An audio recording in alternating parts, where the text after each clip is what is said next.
Dari pro itu tadi baru muncul kalau nggak salah di pembicara kedua atau di pembicara ketiganya. Tadi di pembicara pertamanya baru menyebutkan kita harus beralih ke solusi yang sesuai dengan perkembangan zaman, tapi itu belum cukup clear di pembicara pertama. Sehingga dari tim kontra, pembicara pertamanya mengatakan bahwa tim pro ini sebenarnya nggak ngasih sebuah bentuk solusi yang nyata. Kalau misalnya mereka mempermasalahkan tentang kekerasan, vandalisme, ataupun adanya hal-hal semacam itu merupakan oknum, dan kita nggak bisa menggeneralisasi bahwa semua demonstrasi di jalanan melakukan hal yang serupa.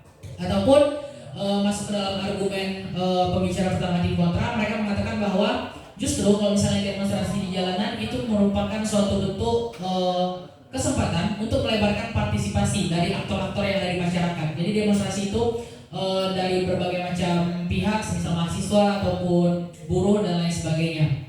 Nah, kemudian tim kontra juga ngeklaim kalau misalnya pada demonstrasi di jalanan itu hasil finalnya nggak selalu berupa adanya suatu tuntutan yang dipenuhi.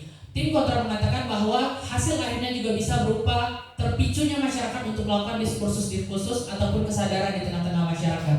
Nah, kemudian pembicara kedua pro itu merespon lagi mengatakan bahwa pada hari ini pun sudah banyak contoh-contohnya, meskipun contoh tersebut aku belum menemukan penjelasan yang lebih lanjutnya lagi, bahwa banyak contohnya seperti UU Cipta Kerja yang kemudian tetap disahkan, ataupun pada hari ini banyak sekali suara-suara tuh yang dikatakan nggak sesuai dengan sasarannya ketika disampaikan, karena memang klaim yang sedari awal dibawakan oleh tim pro adalah instansi terkait ataupun orang yang dituju untuk kemudian di demo itu sama sekali nggak mau menemui ataupun justru mengirim aparat-aparat tadi. Nah, kemudian hal inilah yang kemudian menjadi suatu pembenaran lebih lanjut bagi tim pro yang mengatakan bahwa pendemo itu akan cenderung untuk melakukan vandalisme, kemudian membuat kerusuhan seperti permasalahan-permasalahan kemacetan, sampai menumpuk dan lain sebagainya.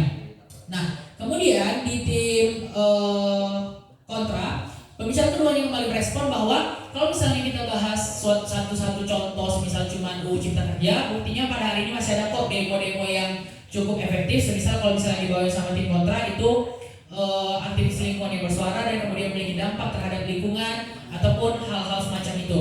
Nah, kemudian di pembicara ketiga tim pro ini aku baru menemukan satu bentuk argumentasi yang lebih konkret dari tim pro, meskipun agak terlambat karena munculnya baru di pembicara ketiga.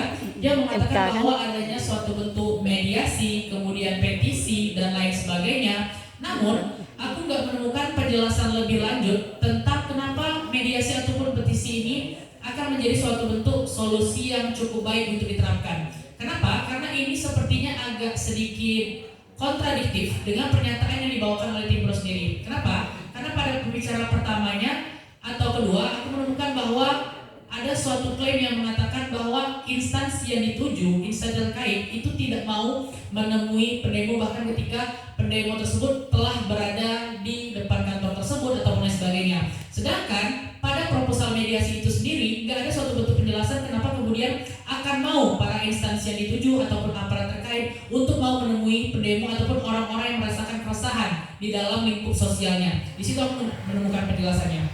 Kemudian untuk pembicara ketiga oposisi, hal yang paling aku catat adalah menguatkan tentang kalau misalnya memang hasil akhir dari suatu bentuk demonstrasi itu bukanlah selalu tentang dikabulkannya permintaan ataupun tuntutan daripada pendemo tadi, tapi juga menimbulkan sudut pandang baru dari pemerintah, menimbulkan suatu bentuk validasi bahwa ada orang-orang yang tidak puas dengan hasil kerja pemerintah, serta menimbulkan kesadaran ataupun bentuk-bentuk diskusi ataupun diskursus di tengah-tengah masyarakat. Itu. Nah, mungkin masukannya adalah dari masing-masing tim, baik itu tim pro atau tim kontra, masih ada beberapa argumentasi yang nggak direspon antara satu sama lain. Itu yang pertama. Yang kedua, masih sangat banyak juga argumentasi one-liner ataupun bahkan cuma membawakan contoh tanpa adanya pembangunan suatu bentuk jembatan logika, jembatan argumentasi. Karena kalau misalnya di debat parlemen, kalian nggak bisa cuma bergantung pada contoh, kalian ngebawain contoh A, kemudian kalian menggeneralisasi kepada semuanya.